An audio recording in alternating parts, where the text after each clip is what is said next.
అందరికీ నమస్కారం. ఈరోజు కథ అపాత్రాదానం. రచన ముల్లపూడి సీతగారు. ఇంకా స్టోరీలోకి వెళ్ళిపోదామా? బ్రాహ్మీ ముహూర్తం తెల్లవారుజామున 3:30. మాఘమాసమేమో చలి ఇంకా విడవకుండా ఉంది. కన్యాదాత గృహమంతా హడావిడిగా ఉంది. ఆడవాళ్ళందరూ స్నానాలు చేసి పట్టు చీరలు కట్టుకుని తయారుగా ఉన్నారు వివాహ వేదిక దగ్గరకు వెళ్ళడానికి. అంతలో వచ్చేశాడు సీను. బాబాయ్, పెళ్లి వాళ్ళను తీసుకొచ్చేసా. అందరూ గుడికి వచ్చేశారు. మీరు కంగారు పడకండి, మీరు వెళ్ళండి గుడికి అమ్మాయిని తీసుకుని. ముహూర్తానికి టైం అయింది, మిగతా వాళ్ళు తరువాత వస్తారులే అన్నాడు సీను. సరే, మీ పిన్నేది అన్నాడు రాధాకృష్ణ. వచ్చేసా, అదిగో అన్నీ అక్కడ పెట్టుకుని వచ్చాం. ఇది 10వ సారి నేను తిరగడం. ఈసారి పెళ్లి కూతురుని తీసుకెళ్లడమే ఏకంగా. సీను, నువ్వు బాబాయ్తో పాటే ఉండు. అమ్మాయి గౌరీ పూజ కాగానే మేము వస్తాం అన్నట్లు వైదేహి ఆశ్రమం వాళ్ళు వచ్చారు, గుడిలో ఉన్నారు. వాళ్ళల్లో వెంకటేష్ని రమ్మనండి. అమ్మాయిని బుట్టలో తీసుకెళ్ళాలిగా. ఇక్కడే ఉంటే గుడిదాకా నడిపించి తీసుకెళ్ళి అక్కడే బుట్టలో కూర్చోబెట్టచ్చు అంది రుక్మిణి. రాధాకృష్ణ రుక్మిణి దంపతులు. వాళ్ళ ఏకైక సంతానం గోపాల్ 10 ఏళ్ల క్రితమే చదువు కోసం అమెరికా వెళ్ళి ఉద్యోగం సంపాదించి అక్కడే ఉండిపోయాడు. ఒకసారి వచ్చినప్పుడు పెళ్లి చేసుకుని వెళ్ళాడు. అమ్మాయి కూడా పుట్టింది. ప్రస్తుతం రాధాకృష్ణ వాళ్ళు నిరాశ్రిత బాలికల వసతి గృహం వైదేహి ఆశ్రమానికి చెందిన ఒక అమ్మాయికి కన్యాదానం చేస్తున్నారు. పెళ్లి ఆశ్రమంలోనే జరగాల్సింది. కానీ రాధాకృష్ణ దంపతుల కోరిక మేరకు వీళ్ళ ఇంటికి దగ్గరలోనే ఉన్న అమ్మవారి కోవెలలో జరిపిస్తున్నారు. శ్రీనివాస్ రాధాకృష్ణ అన్న కొడుకు. పెళ్లి పనుల్లో సాయంగా ఉండడానికి 2 రోజుల ముందే వచ్చేశాడు.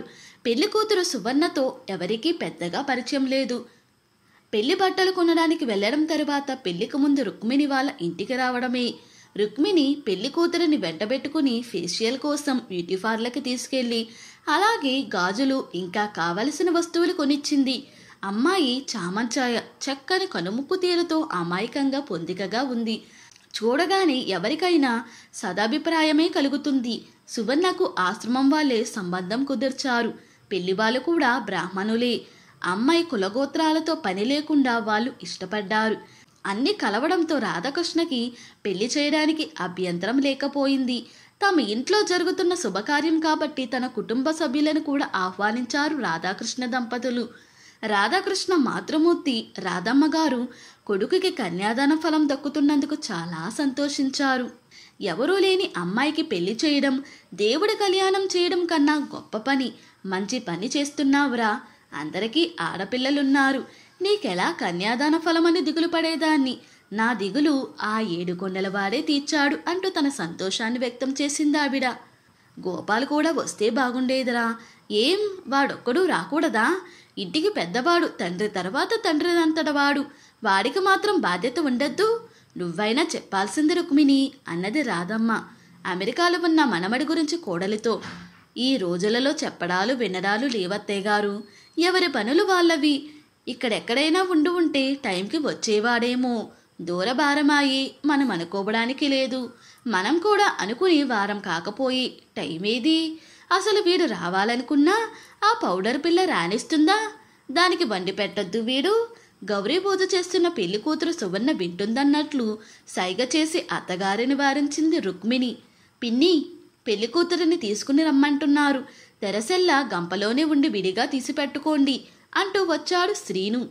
మనమడంటే వీడు. తాతగారి పేరు పెట్టినందుకు అందరి పట్ల అదే బాధ్యత. పెళ్లి పనులు అందుకుని బాబాయికి తోడు నిలిచాడు చూడు అంటూ సీను భుజాల చుట్టూ చెయ్యేసి బుగ్గలు పునికింది రాధమ్మ. బామ్మ, నువ్వు మడి కాదా? ఇప్పుడు మడేంట్రా నీ తలకాయ్? సరేగాని నువ్వు పెళ్లి కూతురుతో పాటు వెళ్ళినా మళ్ళీ వెనక్కి వచ్చి నన్ను తీసుకెళ్ళు. ఎవరూ లేకుండా నేను నడవలేనుగా. అలాగేలే. రుక్మిణికి కూడా కొడుకు రానందుకు బాధగానే ఉంది. ఇలా పెళ్లి చేయాలనుకోగానే ముందుగా కోడలికి, తరువాత కొడుక్కి చెప్పి సువర్ణని వీడియో కాల్ చేసి చూపించారు. మొక్కుబడిగా కంగ్రాట్స్ చెప్పి ఊరుకున్నారు ఇద్దరు. తరువాత గోపాల్ తండ్రికి ఫోన్ చేసి డబ్బులేమన్నా కావాలా అని ఆరా తీశాడు. రాధాకృష్ణ అక్కర్లేదని చెప్పగానే మిన్నకుండిపోయారు. తరువాత కబురు కాకరకాయ ఏమీ లేదు. పెళ్లి తరువాత ఫోన్ చేస్తారేమో తీరుగ్గా. అందరూ పెళ్లి మండపానికి వచ్చేశారు. ఆశ్రమం తరపున వెంకటేష్ పెళ్లి కూతురిని బొట్టలో కూర్చోబెట్టి తీసుకెళ్లాడు. వేదమంత్రాల సాక్షిగా సువర్ణ భార్గవుల పెళ్లి జరిగిపోయింది. కన్యాదాతలను అందరూ అభినందించారు. రాధాకృష్ణ రుక్మిణి ఇదే కాలనీలో చాలా కాలంగా ఉంటున్నారు. గోపాల్ చిన్న వయసులో ఉండగానే ఇల్లు కట్టుకుని కాలనీకి వచ్చారు. కాలనీలో ఉండే స్నేహితులు, ఆఫీసులలో రాధాకృష్ణ స్నేహితులు చాలామంది ముందు రోజు రాత్రి ఏర్పాటు చేసిన విందుకు వచ్చి వెళ్లారు. ఎవరూ లేని అమ్మాయి అయినా దేనికి లోటు లేకుండా వివాహం జరిపించినందుకు అందరూ సంతోషించారు. ఆశ్రమం అమ్మాయిలెవరికి ఇంత బాగా పెళ్లి జరగలేదని ఆశ్రమ అధికారులు అనుకున్నారు. వైదేహి ఆశ్రమం గురించి దినపత్రికలో ప్రముఖంగా ప్రచురించారు. సీను ఫోటోలు తీసి సోషల్ మీడియాలో పోస్ట్ చేశారు. గోపాల్ భార్య శ్రేయ కూడా అభినందనలు తెలిపారు. కొడుకు కోడలు తాము చేసే పనిలో భాగం పంచుకోవాలని, అప్పుడే వాళ్లకు అన్నీ తెలుస్తాయని రాధాకృష్ణ కోరిక. కానీ గోపాల్ చాలా ఈజీ గోయింగ్. దేని పట్ల సీరియస్ లేదు, ఎవరి పట్ల బాధ్యత లేదు. జీవితం అన్నది తను చెప్పు చేతలలో ఉండాలనుకుంటాడు. అతనికి సరిజోడు భార్య దొరికింది. నేటి యువతరానికి ప్రతినిధులిద్దరు. మొత్తానికి రాధాకృష్ణ వాళ్లకు కొడుకు రాలేదన్న లోటు తప్ప అన్నీ బాగానే జరిగాయి.